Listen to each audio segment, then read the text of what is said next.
안녕하십니까. 소중한 나 무한엠보 소나무 시간입니다. 만나서 반갑습니다. 우리 앞에 펼쳐진 행복과 불행은 다 우리 스스로 지은 업의 인연이다. 부처님께서 경전에서 항상 하신 말씀입니다. 그래서 우리가 행복하게 살고 싶다면 항상 선업을 짓고 좋은 인연을 닦아야 되고, 또한 우리가 살아가면서 악업을 짓고 나쁜 인연을 많이 짓게 된다면 다음 생 태어나고 태어날 때마다 항상 장애를 만나게 될 것입니다. 그렇기 때문에 우리 삶에 있어서 행복을 가로막는 이 장애물, 행복을 가로막는 장애를 우리가 다 소멸시키고 진정한 행복을 성취하고자 한다면 늘 마음속에 선업을 지을 수 있도록, 좋은 공덕을 닦을 수 있도록, 좋은 인연을 지어나갈 수 있도록 노력해야 됩니다. 그래서 옛적 큰 스님들 법문을 보면 우리 그 한국 불교 스님, 중국 불교 스님, 티베트 불교 큰 스님, 저 남방 불교 큰 스님, 이런 큰 스님들 법문을 보면 한결같이 나오는 내용이 있습니다. 바로 인과법을 무섭게 여겨라. 내가 지은 원인은 반드시 내가 그 결과를 받게 되니 인과법을 무섭게 여겨라. 그래서 저도 살아오면서 좋은 일만 하면서 살지는 못했을 거 아니에요. 저도 알게 모르게 몸과 말과 생각으로 지은 업보가 많기 때문에, 그래서 제가 염불을 많이 하거든요. 염불하면서 조금이라도 업장을 소멸할 수 있을까 싶어서. 그래서 옛적부터 우리 선지식들께서는 불자들이여 인과법을 무섭게 여겨라 라고 말씀을 하셨습니다. 세상의 뉴스를 보면 차마 입에 담을 수도 없을 만큼 그렇게 끔찍한 사건 사고들이 많습니다. 인과법을 믿지 않아서 그렇고 윤회를 믿지 않아서 그렇습니다. 사람은 죽으면 끝이야 라는 그 생각 때문에 이번 생에 까짓거 죽으면 끝인데 그러면서 차마 입에 담을 수도 없는 끔찍한 범죄들이 생기는 겁니다.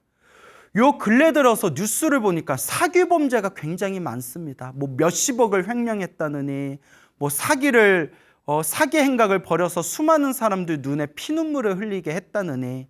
근데 명심할 게 있습니다. 이번 생에는 혹 피해갈 수 있을지 몰라도 수많은 사람들 가슴에 못을 박고 그렇게 사기 행각을 벌인 그 사기의 범죄, 그 업보는 다음 생, 다다음 생, 수없는 생 동안 자기가 갚아야 됩니다. 무섭지 않습니까? 절대 공짜는 없습니다. 절대 피해갈 수가 없습니다. 내가 지은 업은 내가 받을 수밖에 없다. 그래서 우리는 자꾸 복을 짓고 선업을 짓고 공덕을 쌓도록 노력해야 됩니다. 최대한 나쁜 짓을 짓지 않도록 노력해야 됩니다.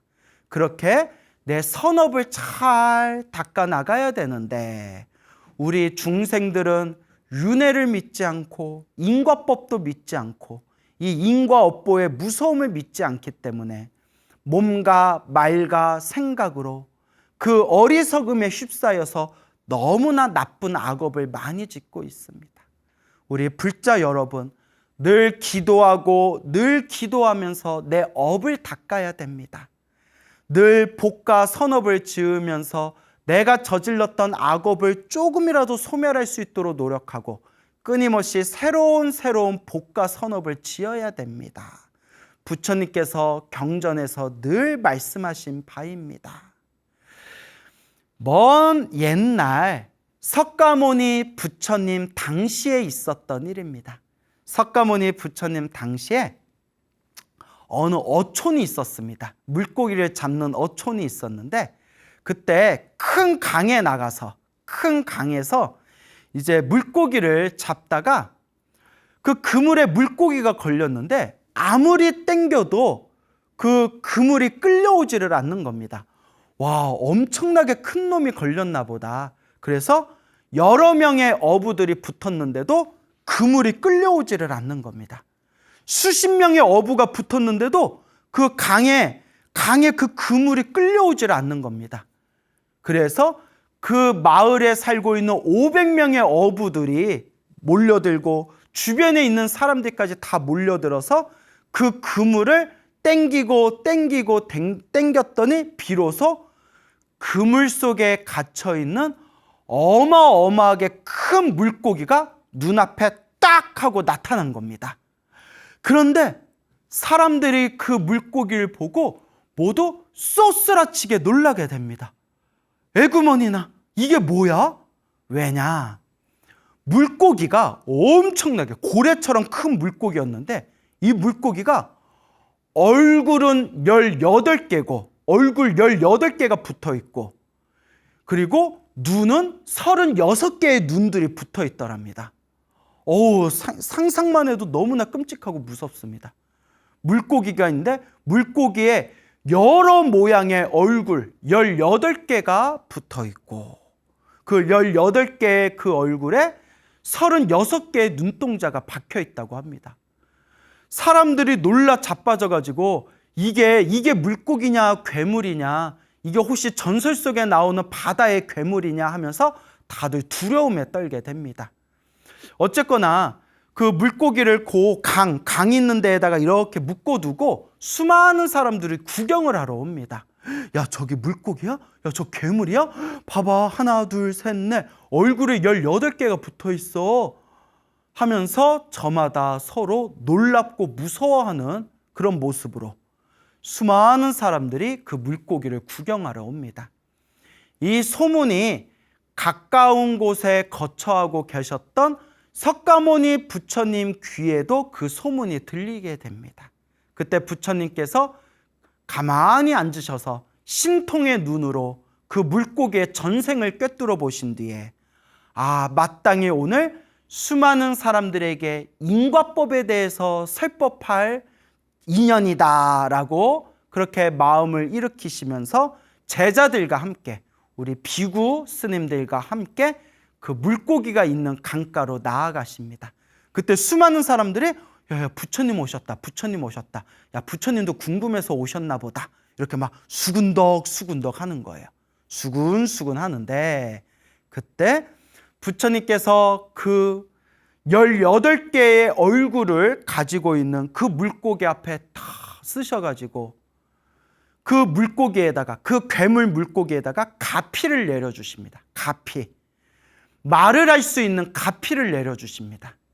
부처님의 신통력으로 물고기가 자기의 전생사가 싹 기억나면서 부처님의 가피의 힘으로 사람의 말을 할 수 있는 그런 이제 부처님의 에너지를 받게 됩니다. 부처님께서 물고기에게 가피를 내려주신 뒤에 수많은 사람들이 보고 있는 그 앞에서 부처님께서 이렇게 말씀하십니다. 까필라여, 까필라여, 말을 할 수 있는가? 까필라여. 그 까필라라는 물고기가 예 부처님 하면서 사람의 말을 하는 겁니다. 그러니까 옆에 있던 수많은 사람들이 깜짝 놀랐겠죠. 까필라가 이렇게 이야기합니다. 그대는 왜 이런 몸으로 태어났는가?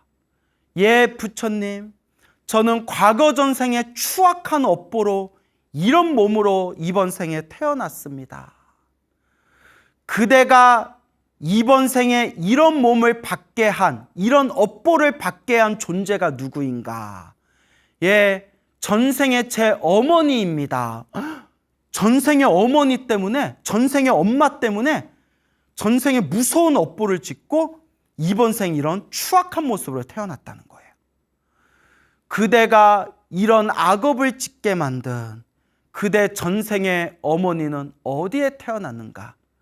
저의 어머니는 지옥에 떨어졌습니다. 그대여, 그대는 이번 생에 이렇게 추악한 물고기의 모습으로 태어났는데 이 물고기의 모습에 생이 닿은 뒤에 어떻게 되겠는가?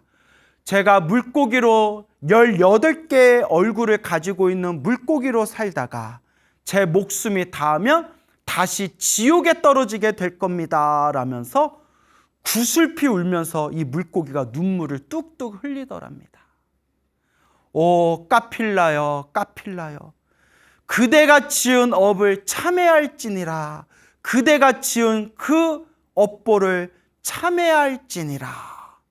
그때 수많은 비구스님들과 사람들이 이 놀라운 이 현장, 이 희한한 광경 속에서 부처님께 합장하고 법을 청합니다.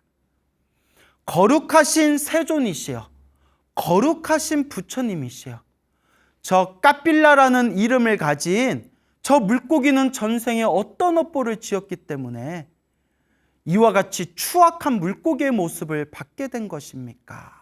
그때 부처님께서 우리 중생들을 위해서 마땅히 그 까필라라는 물고기와 얽혀있는 인과법에 대해서 그 법을 설하시게 됩니다. 머나먼 과거 전생, 헤아릴 수 없는 머나먼 과거 전생에 연등 부처님이라는 부처님이 계셨다고 합니다. 연등 부처님 다 들어보셨죠? 연등 부처님. 우리 금강경에도 금강경에 보면 석가모니 부처님이 머나먼 과거 전생에 수행자였을 때 그대는 미래 세상에 석가모니라는 부처님이 되리라 수기를 내려주신 부처님이 바로 연등 부처님이거든요. 그래서 금강경에도 연등 부처님 그 내용이 살짝이 나와요.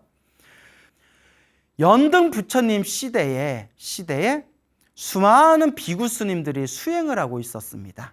그럴 때 어느 왕국이 있었는데 그 왕국에 머리가 엄청나게 똑똑한 바라문이 있었다고 합니다. 바라문. 그래서 그 바라문이라는 종교 계급을 가지고 있는 그런 이제 높은 계급에 있는 사람을 바라문이라고 불러요.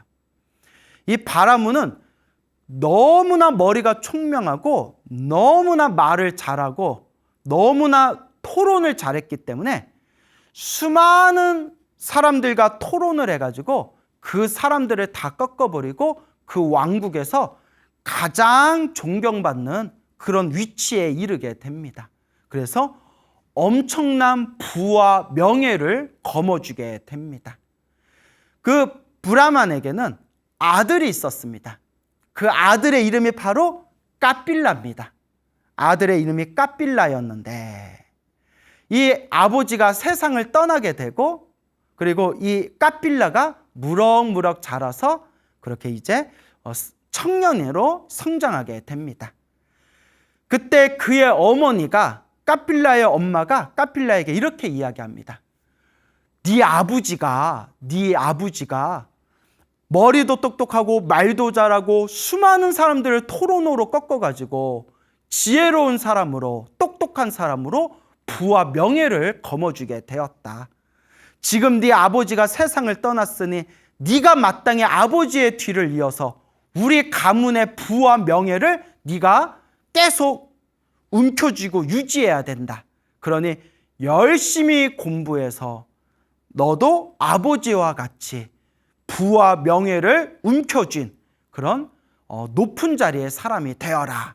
이거 완전 엄마 욕심이죠. 어머니의 욕심이죠. 그래서 까필라는 아들은 열심히 이제 공부를 해서 수많은 사람들을 토론을 해서 다 꺾어버립니다. 그런데 이 까필라가 끝까지 꺾지 못했던 존재들이 있었습니다. 바로 연등 부처님 밑에서 수행하고 있었던 비구 스님들은 아직 토론으로서 꺾지 못했다고 합니다. 그때 어머니가 아들 까필라에게 이렇게 이야기합니다. 자, 네가 저 머리 빡빡 깎은 저 까까머리 저 중들을 토론으로 다 꺾어버리면 세상에 너를 대적할 사람이 없을 것이다. 그러니 저 연등 부처님의 저 제자들과 한 토론을 해서 그들을 꺾어버려라. 그래가지고 이 까필라가 스님들과 토론을 했지만 이기지를 못했다고 합니다. 오히려 그 스님들의 깊은 지혜에 존경하는 마음까지 일어났다고 합니다. 기본적으로 까필라는 사람이 괜찮은 사람이었어요. 자기가 토론에서 졌지만 오히려 그 자신을 토론에서 이긴 스님들을 존경하는 마음을까지 일으켰으니까 본래 인성이 괜찮았던 사람이었던 것 같아요. 그런데 엄마가 문제였어요. 엄마가. 여러분들 내 자식을 어떻게 키우느냐, 부모님의 역할이 참 중요합니다. 정말 좋으신 부모님들도 있지만, 정말 훌륭하고 좋으신 부모님들도 있지만, 정말 애가 불쌍할 정도로 애를 달달달달 볶으면서 애를 성격을 고약하게 만드는 그런 부모님들도 사실 우리 주변에 있지 않습니까? 우리 불자 여러분들은 스스로 반성하고 나는 내 자식을 바른 길로 이끌어주고 있는가, 그렇게 우리가 한번 고민해 볼 필요가 있습니다. 이 까필라의 엄마가 화가 나가지고 아들 까필라에게 얘기합니다. 너는 왜 저 스님들하고 토론을 해서 이기지를 못하느냐? 저 연등 부처님의 제자들은 너무나 지혜로워서 이기기가 힘듭니다. 그래? 그러면 저 스님들이 공부하는 것을 너도 공부해서 맞부딪히면 되잖냐? 저 스님들이 공부하는 거는 머리를 깎고 출가해야만 그 법을 공부할 수 있습니다. 했더니 그래? 그러면 너 머리 깎고 지금 머리 빡빡 깎고 승복 입고 출가해라라고 엄마가 시킨 거예요. 야, 뭐 이게 물론 이야기지만, 그러니까 불교설하지만, 야, 이 엄마도 보통 독한 분이 아니에요. 스님들을 토론해서 이기기 위해서 아들을 빡빡 깎여가지고 승복을 입히고 출가를 시켜버립니다. 열심히 공부를 해가지고 부처님의 가르침을 깊이 이해하게 됩니다. 아, 부처님이 이렇게 좋구나. 부처님의 가르침이 이와 같이 위대하구나. 그동안 내가 배웠던 가르침은 정말 새발의 피였구나. 그렇게 출가하고 스님이 돼서 몇 년 동안 열심히 공부한 까필라가 이제 다시 어머니와 만나게 됩니다. 엄마가 까필라에게 이렇게 얘기합니다. 몇 년 동안 부처님 가르침을 공부했으니까 너 이제 저 스님들하고 토론해서 이길 수 있지? 라고 했더니 까필라가 이렇게 대답합니다. 어머니, 저는 부처님의 가르침 중에서 언어와 문자, 경전의 말씀만 배웠을 뿐이지, 말씀만 외우고 말씀만 배웠을 뿐이지, 저분들은 깨달음을 얻은 분입니다. 마음의 깨달음을 얻은 분들이기 때문에 저로서는 마음의 깨달음을 얻은 저 성자들을 도저히 이길 수가 없습니다. 했더니 어머니가 막 달달 볶는 거예요. 내가 너를 어떻게 키웠는데 네가 어떻게 이럴 수가 있냐? 너같이 똑똑한 놈이 왜 저 스님들을 이기지를 못하느냐 하면서 이렇게 말합니다. 그러면 스님들하고 논쟁을 하고 토론을 할 때 쌍소리를 해라. 쌍소리. 욕을 해라. 욕설을 퍼부어라. 왜냐? 스님들이라는 존재는, 부처님 제자들은 악업을 짓는 것을 싫어하기 때문에, 죄업을 짓는 것을 싫어하기 때문에 그런 악한 소리, 쌍소리를 들으면 그것에 대꾸하지 않고 그냥 피해버릴 것이다. 그러면 사람들이 네가 이긴 걸로 착각하게 될 것이다. 라는 차마 사람이 할 수 없는 그런 방법을 아들 까필라에게 가르쳐주게 됩니다. 그래서 까필라가 이제 스님들을 찾아가서 마음의 깨달음을 얻으신 거룩한 그런 스님들을 찾아가서 토론을 하는데 도저히 이기지를 못하는 거예요. 순간 화를 내면서 그 스님들에게 욕설을 퍼붓습니다. 도저히 논리와 그런 깨달음의 힘으로 이길 수가 없으니까 그냥 막 욕을 퍼붓는 거예요. 욕을 퍼부면서 새대가리, 말대가리, 원숭이 대가리, 호랑이 대가리, 사자 대가리, 무슨 대가리 해서 18종류 짐승의 대가리 이름을 대면서 18종류. 야, 그 18종류 대가리 되는 것도 신기하다. 온갖 세상에 있는 짐승들 18종류의 짐승의 그 대가리를 그 이름을 대면서 온갖 쌍소리를 해서 스님들을 겁박합니다. 그때 거룩하신 스님들이 이 사람과는 더 이상 말을 나눌 수가 없다. 더 이상 대화를 나눌 수가 없다 해가지고 딱 입을 닫아버리고 침묵을 지킨 채 다들 그냥 다른 곳으로 흩어지셨답니다. 이것을 멀리서 본 다른 사람들은 까필라와 그 스님들이 토론을 하고 그 까필라가 막 욕설을 퍼부으니까 스님들이 다들 더 이상 말을 섞을 사람이 못 된다 하고 침묵을 지키고 흩어지는 걸 보고 못 모르는 사람들은 와, 까필라가 저 스님들을 다 꺾어버렸다. 토론으로 다 저 스님들을 꺾어버렸다라고 이제 다들 그렇게 박수를 치면서 응원을 하게 됩니다. 이것이 바로 까필라의 전생의 업의 인연이 되겠습니다. 이와 같이 부처님께서 이 까필라의 전생 이야기를 하시면서 그때 까필라가 그 거룩한 스님들을 향해서 무슨 대가리, 무슨 대가리, 무슨 대가리, 무슨 대가리 18종류 짐승의 대가리라는 그런 욕설을 퍼부은 그 악업의 힘에 의해서 죽은 뒤에 지옥에 떨어져서 고통을 받았고 그 지옥에서 나온 뒤에도 18개의 머리를 가지고 있는 저 추악한 물고기로 태어나서 지금 고통을 받고 있으며 이 업보가 아직도 끝나지 않았기 때문에 이 물고기의 업보가 다한 뒤에는 다시 지옥에 떨어지게 될 것이다.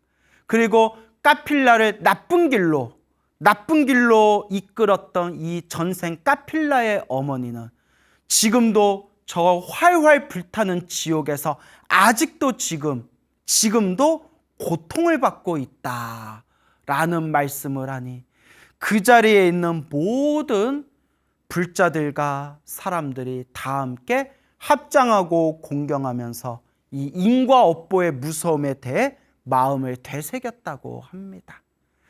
그리고 그 까필라는 그 물고기는 아마 부처님의 가피를 받아서 그 업장이 이제 소멸되고 다음 생에 좋은 몸을 받지 않았겠느냐. 뭐 책에는 더 이상 얘기는 안 나오는데 그런 생각을 해봅니다. 어쨌거나 이와 같이 우리가 이 불교설화라고 해서 단순한 이야기로 생각할 것이 아니라 부처님께서 경전을 통해 우리에게 남겨놓으신 인과 업보에 대한 무서움 이야기가 되겠습니다. 이토록 이 업이라는 게 무섭습니다. 우리 스스로를 한번 반성해 봅시다. 우리 스스로를 한번 되살펴 봅시다. 시작 없는 머나먼 과거 전생에서부터 이번 생에 이르기까지 그 탐욕과 성냄과 어리석음에 물들어서 몸과 입과 생각으로 얼마나 많은 업보를 지으며 여기까지 왔단 말인가.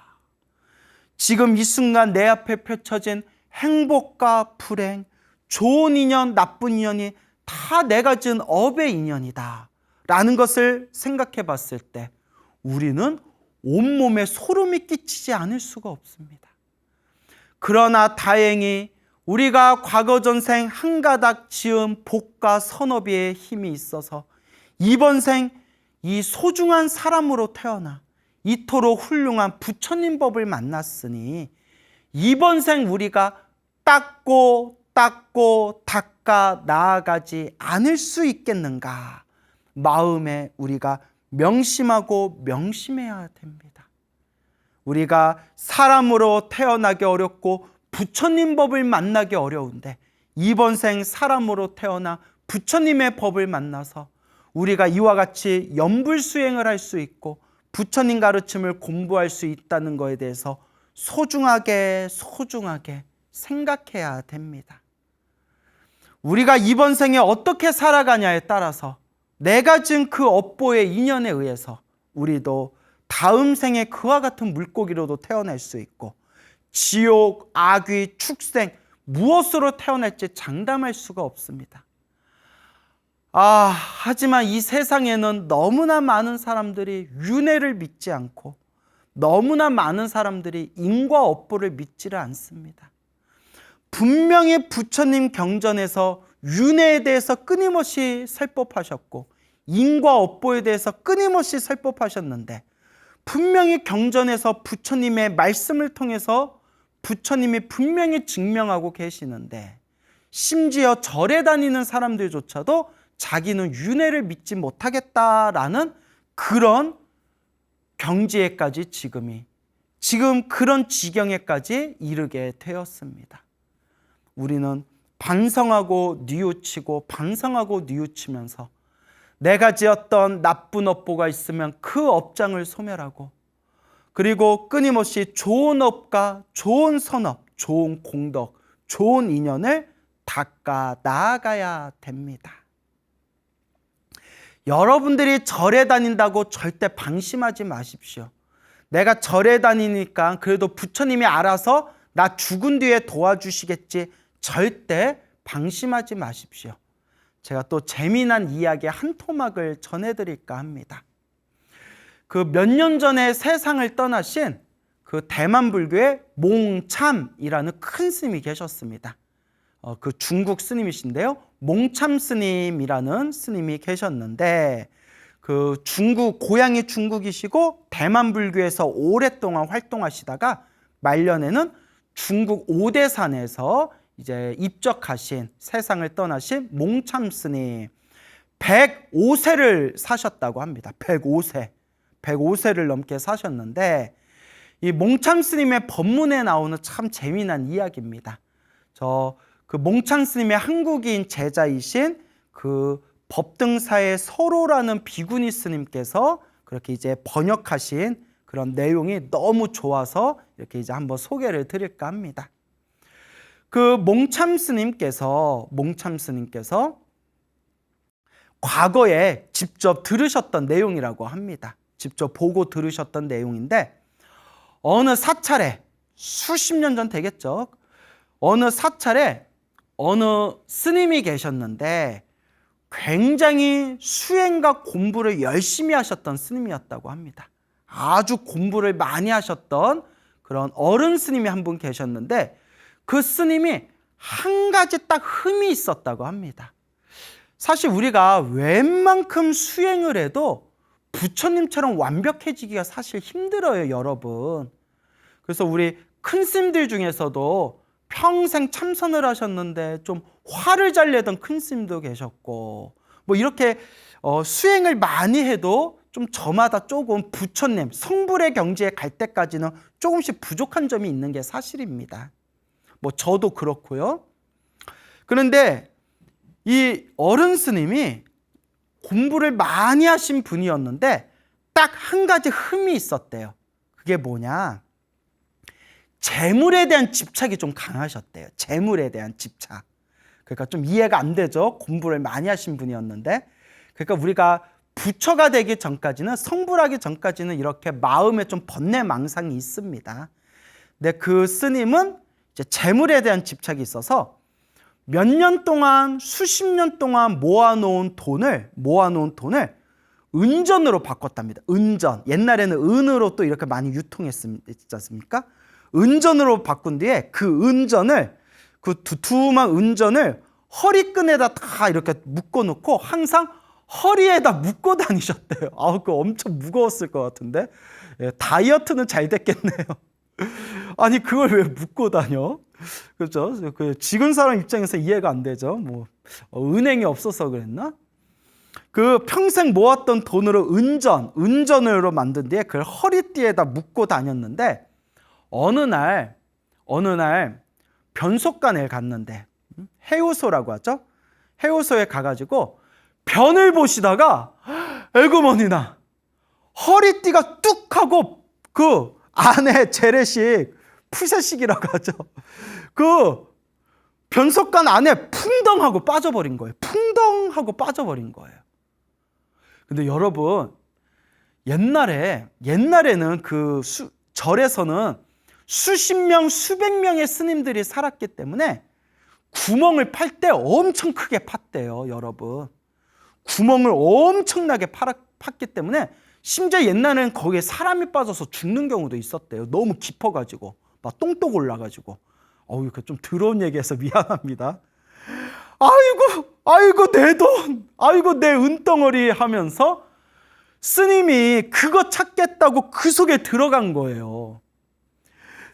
들어가다가 그만 꼬르르륵 하고 거서 그 변속관에 빠져서 죽어버렸대요. 참, 나무 아미타불. 그런데 거기에 빠져 죽은 그 어른 스님을 이제 다른 스님들이 발견해서 이제 장례까지 잘 치러 드렸겠죠. 잘 치러 드렸는데 그분이 거북이로 태어난 거예요. 거북이로 태어난 거예요. 거북이로 태어나가지고 거북이로 태어나서 엉금엉금 기어서 어디로 갔을까요? 그 변독간에 또 들어간 거예요.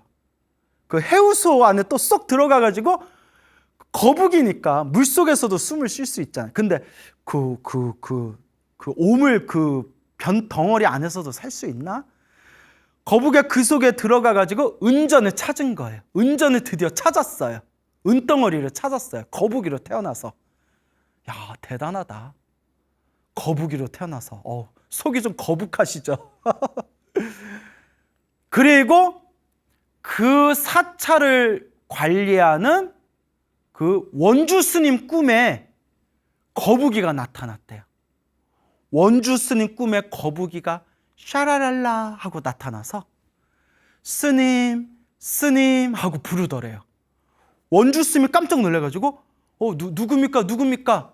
스님, 나 얼마 전에 세상을 떠났던 아무개요. 아유, 스님, 어떻게 이렇게 나타나셨습니까? 하니까 그 거북이로 태어난 스님이 자초지종을 설명하면서 이제 왜 자기가 그 안에 빠져서 죽게 되었는지 다 설명하면서 내가 거북이 몸으로 태어나 그 은전을 내가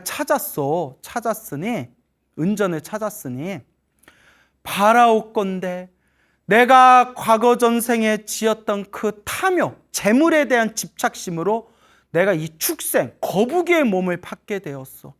스님 제발 부탁하건대 그 해우소, 그 변속간 안에 있는 그 오물들을 다 퍼내면 거북이가 은덩어리를 안고 있을 것이요. 바라옵건대 그 은덩어리로 저를 위해서 큰 천도제를 한번 지내주시고 남은 것은 스님들에게 다 공양을 올려주십시오. 이토록 재물이 헛된 것인데 내 어리석은 번뇌로 인해서 이와 같이 어리석은 업보를 지었소. 부디 나를 구제해 주시오 라면서 꿈에서 싹 사라졌다랍니다. 원주 스님이 깜짝 놀래가지고 보통 꿈이 아니잖아요. 그 다음날 스님들한테 이 자초지종을 다 얘기를 한 뒤에 그 해우소에 가가지고 그 꿈에서 말해준 대로 그 오물덩어리를 다 퍼냈더니 거북이 한 마리가 은덩어리를 품에 안고 세상을 떠나 있는 것을 발견하게 됩니다. 아, 꿈속에 그것이 사실이었구나. 너무 무섭지 않습니까? 그래서 그 거북이를 꺼내서 정성스럽게 그렇게 천도제를 지내주고 그 나머지 남은 천도제를 지내고 남은 나머지 은덩어리는 그렇게 스님들께 다 시주를 올리고 불사하는 데 사용했다라는 이야기가 그렇게 전해졌다고 합니다. 몽창 스님께서 그 당시에 그렇게 보고 들으신 이야기라고 합니다. 그 원주 스님을 통해서 수많은 스님들이 목격한 이야기겠죠. 설마 몽창 스님처럼 평생 수행하신 큰 스님이 이런 걸로 거짓말 하시겠습니까? 그러면서 몽창 스님께서 하시는 말씀이 그래도 그 스님이 거북이 몸으로 태어났지만 그래도 전생에 스님이었을 때 열심히 공부한 힘이 있었기 때문에 그래도 원주 스님 꿈에 나타날 수 있었던 거다. 그나마 원주 스님 꿈에 나타날 수 있었던 것이 전생에 닦았던 공덕의 힘이 있었기 때문이다라는 그런 말씀을 하셨습니다. 이 인과법이 이와 같이 무섭습니다, 여러분. 여러분들은 지금 어떤 업을 닦고 계십니까? 여러분들은 지금 어떤 업을 짓고 계십니까? 참으로 이 부처님의 법을 닦는다는 것, 우리 불자들은 내가 지은 이 업의 인연에 대해서 우리 불자들은 내가 지은 이 업의 인연 따라 일어나고 사라지는 것들을 바라보면서 우리는 과연 어떤 마음가짐으로 살아가야 할까요? 늘 염불하고 늘 염불하고 늘 복을 짓고 선업을 짓고 이 마음을 잘 닦을 수 있도록 노력해야 됩니다. 여러분, 절에 다닌다고 내가 이렇게 절에 열심히 다녔는데 나 죽어도 부처님이 알아서 나 구제해 주시겠지, 방심하지 마십시오. 그 스님도, 그 어른 스님도 평생 열심히 공부하셨던 분이지만 그 한마음 잘못 쓴 것 때문에 거북이로 태어났지 않습니까? 그나마 원주 스님 꿈에 나타나서 나 좀 천도해 주시오, 나 좀 천도해 주시오 라는 그 인연이 없었더라면 수없는 생 동안 거북이와 같은 축생으로 살았을지 누가 알겠습니까? 절대 방심하지 마시기 바랍니다. 숨이 끊어지는 그 순간까지 나무아미탑을, 관세음보살, 지장보살 부를 수 있을 정도로 간절히 정성스럽게 닦아 나아가야 됩니다. 인과법이 참으로 무섭습니다. 이 부처님의 인과법이 참으로 무섭습니다. 그래서 옛적부터 큰 스님들이 한결같이 말씀하시기를 인과법을 무섭게 여겨라. 이 인과법을 무섭게 여겨야 그때부터 진짜 수행할 수 있다라고 선지식들께서 말씀하셨습니다. 금방 말씀드린 몽참 스님께서 또 해주신 법문인데요. 그 몽참 스님께서 오래전에 알고 지내던 노인장이 있었다고 합니다. 노거사님, 연세 많으신 노인이 있었는데 90이 넘어서 세상을 떠나셨대요. 장수하신 거죠. 근데 그분은 불교를 믿지 않았대요. 부처님이나 불교를 믿지 않았는데 희한한 게 신묘장구 대다란이는 열심히 매일매일 독송했대요. 이해가 안 되죠? 불교를 안 믿었는데 신묘장구 대다란이는 매일매일 외우셨대요. 그랬던 거사님이 있었는데 평생 신묘장구 대다란이를 한결같이 외우던 이 거사님이 90이 넘어서 세상을 떠날 때쯤 갑자기 아들을 불렀답니다. 아들아, 내가 갈 것 같다. 어서 스님들을 불러서 나를 위해 염불해다오 부탁을 하더랍니다. 그래서 아들이 급하게 이렇게 스님들을 모셨대요. 근데 이 노인장이 하신 말씀이 저는 평생 신묘장구 다란이를 외웠습니다. 그러니까 저를 위해서 신묘장구 다란이 기도를 해 주십시오 했더니 스님들이 그 노거사님의 청을 이제 듣고는 신묘장구 다란이를 옆에서 계속 기도해 줬대요. 그래서 거사님이 같이 그 신묘장구 다란이를 이렇게 기도하다가 갑자기 그 자리에 모여있는 가족들과 사람들 앞에서 관세음보살님이 오셨다 라고 외치면서 그 자리에서 숨을 딱 하고 거두셨대요. 그걸 수많은 사람들이 봤답니다. 그 모습을. 자, 생각해 보세요. 불교를 믿지 않았던 사람이 신묘장구 대다란이 하나만 열심히 독송했는데 죽을 때 누가 나타나는 것을 보고 관세음보살님이 당신을 데리러 오는 것을 보면서 세상을 떠나게 되었다. 이게 부처님의 가피라는 거예요. 참 우리 불자 입장에서는 이해가 안 되죠.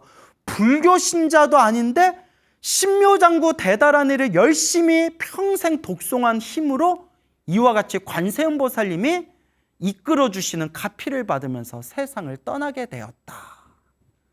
그래서 몽참 스님께서 이 법문 끝에 간곡하게 하시는 말씀이 여러분 중간에 멈춰서는 안 됩니다.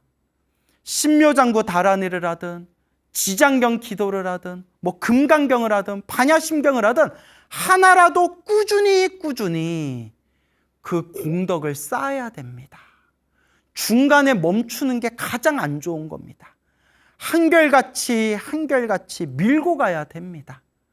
그러니 불교 신자가 아니었던 노인이 평생 수십 년의 신묘장구 다란이를 독송하여서 스스로 불교 신자가 아니었던 사람이 관세음보살 가피를 받으면서 세상을 떠날 수 있다는 것 자체가, 이것이 바로 평생 닦은 자신의 공덕이 있기 때문이다 라는 말씀을 하셨습니다. 그래서 여러분, 제가 이런 질문을 많이 받아요. 카톨릭 신자분들 중에서 소나무를 많이 보신대요. 그러면서 저는 카톨릭 신자인데 관세음보살을 염불 해도 될까요? 그래서 제가 뭐라고 했냐면, 아무 상관없습니다. 관세음보살님은, 우리 불보살님은, 우리 부처님은 종교를 가리지 않습니다. 불교 신자가 아니라 하더라도 간절하게 관세음보살을 부르면 종교와 인종과 성별을 떠나서 그 사람에게 반드시 자비의 손길을 어루만져 주십니다. 성당에 다니시든 다른 종교를 믿으시든 관세음보살을 불러도 아무 상관없습니다. 우리 부처님, 우리 보살님들은 아무런 분별망상이 없기 때문입니다 라는 말씀을 드립니다. 여러분, 오직 닦을 뿐입니다. 이 인과 업보의 무서움을 알고 오직 닦을 뿐입니다. 여러분들도 부처님의 가르침을 항상 마음에 되새기면서 꾸준히 수행 정진하시기 바랍니다. 여러분, 행복해지고 싶습니까? 행복한 삶을 창조하고 싶습니까? 복을 지으십시오. 선업을 지으십시오. 공덕을 쌓으십시오. 복과 선업과 공덕의 힘이 여러분들을 진정한 행복의 길로 이끌어 줄 것입니다. 여러분, 성불하십시오.